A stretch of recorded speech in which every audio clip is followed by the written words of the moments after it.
I student IPC for UPSI. धारा first introduction IPC की जो इंडियन पेनल कोड है 1860 में आईपीसी 1860 जिसका जो केम इनटू इफेक्ट आया था 1 जनवरी 1862 से जो इफेक्ट में आया था। तो धारा फर्स्ट में इसके इंट्रोडक्शन की बात कही है। धारा 2 की बात करें तो धारा 2 की में बताया इसका कार्य क्षेत्र बताया गया है।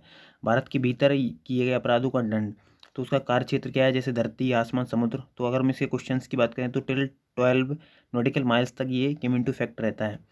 और जैसे कुछ कंट्री हैं जो कि इंडिया के सिमिलर जो आईपीसी या आईपीसी के सिमिलर जो रूल बनाए गए हैं, जैसे कि Malaysia, Sri Lanka, Singapore, Brunei, Burma, Pakistan, तो इनमें आईपीसी की सिमिलर रूल फॉलो करते हैं।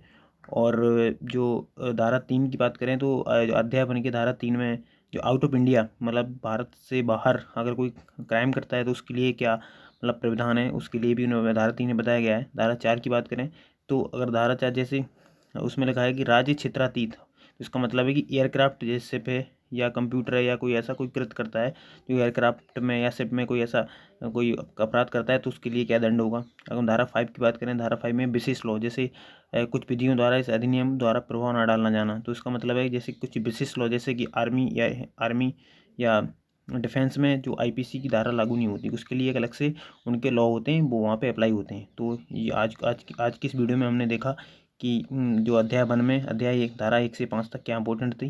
तो आप इसमें धारा 1 से 5 में देख सकते हैं कि पहले धारा 1 में तो बताया गया है कि किस प्रकार से जो आईपीसी है वो कब हमारी लागू हुई और कब से आईपीसी 1860 क्यों कहते हैं। और धारा 2 की में बताया गया है कि इसका कार्य क्षेत्र क्या होगा, धरती, आसमान, समुद्र। समुद्र में ये 12 टिल 12 नॉटिकल माइल्स तक होगा।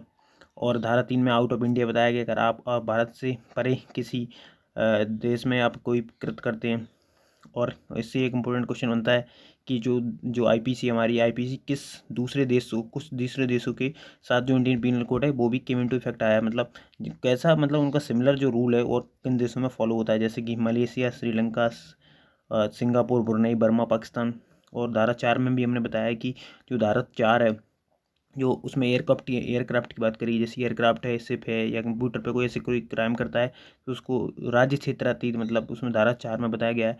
धारा 5 की बात करें तो धारा 5 में कुछ विशेष लॉ, जैसे कि आर्मी होती है तो वहाँ पे आईपीसी के लॉ फॉलो नहीं करते हैं, तो उनमें क्या होता है कि उनके कुछ आर्मी के या डिफेंस के कुछ अपने खुद के रूल होते हैं। तो ये हमारे अध्याय बन के कुछ इंपॉर्टेंट धाराएं हुई। नेक्स्ट वीडियो में हम देखते हैं, मिलते हैं धारा 6 से और अध्याय 2 के साथ। Thank you.